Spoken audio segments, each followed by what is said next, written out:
Hi friends, stock മാർക്കറ്റുമായി ബന്ധപ്പെട്ട ഇന്നത്തെ പ്രധാനപ്പെട്ട സംഭവ വികാസങ്ങൾ നമുക്കൊന്ന് ചെക്ക് ചെയ്ത് നോക്കാം. ടാറ്റ ക്യാപിറ്റലിൻ്റെ മെഗാ IPO മുതൽ ക്രൂഡ് ഓയിൽ പ്രൈസ് ക്രാഷ്, ഡെലിവറിയുമായി ബന്ധപ്പെട്ട വളരെ പ്രധാനപ്പെട്ട ന്യൂസ്, അതുകൂടാതെ ഇൻഡസിൻഡ് ബാങ്കിൻ്റെ റിസൾട്ടുമായി ബന്ധപ്പെട്ട ന്യൂസ്, ഇത്തരം കാര്യങ്ങളാണ് ഇന്നത്തെ വീഡിയോയിലുള്ളത്. അതുകൊണ്ട് തന്നെ നിങ്ങൾ വീഡിയോ അവസാനം വരെ കാണാൻ ശ്രമിക്കുക. അധികം തിരപ്പിപ്പിക്കില്ല, വളരെ ചെറിയ വീഡിയോ ആയിരിക്കും. ഇന്നത്തെ ആദ്യത്തെ പ്രധാനപ്പെട്ട കാര്യം, ഡെലിവറി അവരുടെ ഏതൊരു കമ്പനിയായിട്ടുള്ള ഇകോം എക്സ്പ്രസിനെ 1407 കോടിക്ക് അക്വയർ ചെയ്യാൻ തീരുമാനിച്ചിട്ടുണ്ട്. അടുത്ത 6 മാസത്തിനുള്ളിൽ ഈ അക്വിസിഷൻ അവർ കംപ്ലീറ്റ് ആക്കുമെന്നാണ് പ്രതീക്ഷിക്കപ്പെടുന്നത്. അക്വിസിഷന് ശേഷം ഈ ഒരു കമ്പനി ഇകോം എക്സ്പ്രസ് ഡെലിവറിയുടെ ഒരു സബ്സിഡറി ആയിട്ട് മാറും. ഈ ഒരു അക്വിസിഷനോട് കൂടി കമ്പനിയുടെ സ്കെയിൽ വർദ്ധിക്കും. സ്വാഭാവികമായിട്ടും ഡെലിവറി കുറച്ചുകൂടി വലിയ കമ്പനിയായിട്ട് മാറും. അതുകൂടാതെ അവരുടെ സർവീസസും ഇമ്പ്രൂവ് ചെയ്യുമെന്ന് അവർ പ്രതീക്ഷിക്കുന്നുണ്ട്.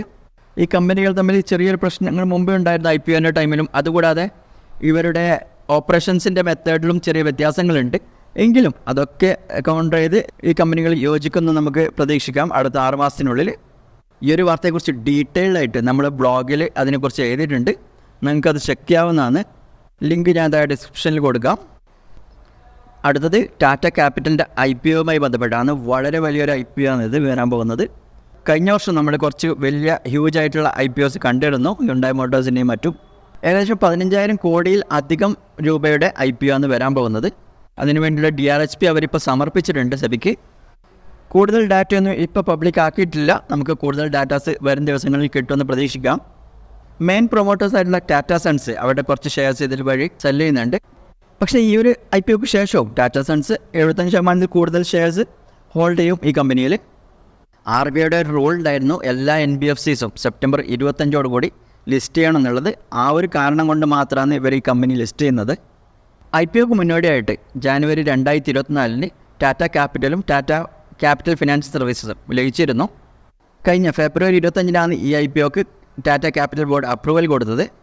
കമ്പനിയെക്കുറിച്ച് നോക്കുകയാണെങ്കിൽ ഇതൊരു ടാറ്റ സൺസിൻ്റെ അണ്ടറിൽ വരുന്ന NBFC കമ്പനിയാണ്. ഇവർ റീറ്റെയിലും ഹോൾസെയിൽ ഫിനാൻസും ചെയ്യുന്നുണ്ട്. അവരുടെ AUM നോക്കുകയാണെങ്കിൽ മാർച്ച് 31, 2024 കണക്കനുസരിച്ച് 1.5 lakh crores ആണ്. അടുത്ത പ്രധാനപ്പെട്ടത് ക്രൂഡ് ഓയിലുമായി ബന്ധപ്പെട്ട ന്യൂസാണ്. ക്രൂഡ് ഓയിൽ നല്ല രീതിയിൽ കഴിഞ്ഞ കുറച്ച് ദിവസമായിട്ട് ഇടിയുന്നുണ്ട്. ബ്രന്റ് ക്രൂഡ് ഏകദേശം 7.87% ഇടിഞ്ഞ് $64.62 പെർ ബാരലായിട്ടുണ്ട്. WTI നോക്കുകയാണെങ്കിലും 8% ഇടിഞ്ഞ് 61.09 പെർ ബാരലായിട്ട് കുറഞ്ഞിട്ടുണ്ട്. ഈ ട്രംപിൻ്റെ അടുത്ത് പ്രഖ്യാപിച്ച താരിഫ് നമ്മൾ 2-3 ദിവസം മുമ്പത്തെ വീഡിയോയിൽ പറഞ്ഞിരുന്നു. അതിനെതിരായിട്ട് ചൈനയും ഇന്നലെ താരിഫ് പ്രഖ്യാപിച്ചിരുന്നു. അമേരിക്കക്കെതിരെ 34% താരിഫ് പ്രഖ്യാപിച്ചത്. എല്ലാ അമേരിക്കൻ ഗുഡ്സിനെതിരെയും 34% ആണ് താരിഫ് പ്രഖ്യാപിച്ചത്. ഇതൊക്കെ കാരണം ഒരു ഗ്ലോബൽ ട്രേഡ് വാറിലേക്ക് പോകുന്നുള്ള ഭയം ലോകത്ത് നിലനിൽക്കുന്നുണ്ട്. അതുകൊണ്ട് തന്നെ ഒരു സ്ലോ ഡൗൺ മാർക്കറ്റ് എക്സ്പെക്റ്റ് ചെയ്യുന്നുണ്ട്. അതുകൊണ്ട് തന്നെയാണ് ക്രൂഡ് ഓയിൽ ഇങ്ങനെ വില താഴോട്ട് പോകുന്നുള്ളത്. അതുകൂടാതെ OPEC പ്ലസ് പ്രൊഡക്ഷൻ കൂട്ടാനും പ്ലാൻ ചെയ്യുന്നുണ്ട്. മെയ്യിൽ അവർ ഏകദേശം 4,11,000 BPD പ്രൊഡക്ഷൻ വർദ്ധിപ്പിക്കാൻ പ്ലാൻ ചെയ്യുന്നുണ്ട്. ഇപ്പോഴുള്ള ക്രൂഡിൻ്റെ പ്രൈസ് കഴിഞ്ഞ ഓഗസ്റ്റ് 2021 ശേഷമുള്ള ഏറ്റവും കുറഞ്ഞ പ്രൈസാണ്. അതുകൂടാതെ കഴിഞ്ഞ 6 മാസത്തിലെ ഒരാഴ്ചയിലുള്ള ഏറ്റവും ഷാർപ്പായിട്ടുള്ള ഫോളാണ് നമ്മൾ കഴിഞ്ഞ ഈ ഒരാഴ്ച കണ്ടത്. ഇനി നമുക്ക് ഡിസ്കസ് ചെയ്യാനുള്ളത് ഇൻഡസിൻഡ് ബാങ്കിൻ്റെ റിസൾട്ടുമായി ബന്ധപ്പെട്ട കാര്യങ്ങളാണ്. അവരുടെ നെറ്റ് അഡ്വാൻസസ് ക്വാർട്ടർ 5.2% ഡൗൺ ആയിട്ടുണ്ട്. ഇയർ ഓൺ ഇയർ നോക്കുമ്പോൾ 1.4% അപ്പായിട്ടുണ്ട്. ഇപ്പോൾ അത് 3.47 ലക്ഷം കോടി ആയിട്ടുണ്ട്. ടോട്ടൽ ഡെപ്പോസിറ്റ്സ് നോക്കുകയാണെങ്കിൽ ക്വാർട്ടർ 0.4% അപ്പാണ്. ഇയർ ഓൺ ഇയർ 6.8% അപ്പാണ്. ഇപ്പോഴത് 4.11 ലക്ഷം കോടി ആയിട്ടുണ്ട്. കാസ റേഷ്യോ ഇപ്പോൾ ഉള്ളത് 32.8%.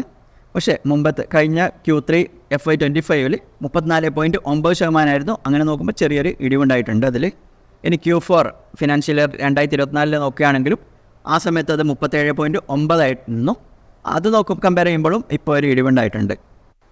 ഇനി കോർപ്പറേറ്റ് ബാങ്കിങ്ങിൻ്റെ നെറ്റ് അഡ്വാൻസസിലും 15.1% ക്വാർട്ടർ ഇടിവുണ്ടായിട്ടുണ്ട്. 4.9% ഇയർ ഓൺ ഇയർ ഇടിവുണ്ടായിട്ടുണ്ട്. ഇനി കൺസ്യൂമർ ബാങ്കിങ് സെക്ഷൻ നോക്കുകയാണെങ്കിൽ നെറ്റ് അഡ്വാൻസസ് ക്വാർട്ടർ 3.4% ഉയർച്ചയുണ്ടായിട്ടുണ്ട്. ഇയർ ഓൺ ഇയർ നോക്കുകയാണെങ്കിലും 6.3% ഉയർച്ചയുണ്ടായിട്ടുണ്ട്. ഇനി retail and small business deposits നോക്കുകയാണെങ്കിൽ 1.85 lakh crore ആയിട്ടുണ്ട്. പക്ഷേ ക്വാർട്ടർ നോക്കുകയാണെങ്കിൽ അതൊരു കുറവാണ്. കാരണം കഴിഞ്ഞ ക്വാർട്ടറിൽ അത് 1.88 lakh crore ആയിരുന്നു. അപ്പോൾ ഇത്തരം കാര്യങ്ങളാണ് ഇന്നത്തെ ഈ ഒരു വീഡിയോയിൽ പറയാനുള്ളത്. ഇതുപോലുള്ള കൂടുതൽ വീഡിയോസിനായി ചാനൽ സബ്സ്ക്രൈബ് ചെയ്യുക, കൂട്ടുകാർക്ക് ഷെയർ ചെയ്യുക.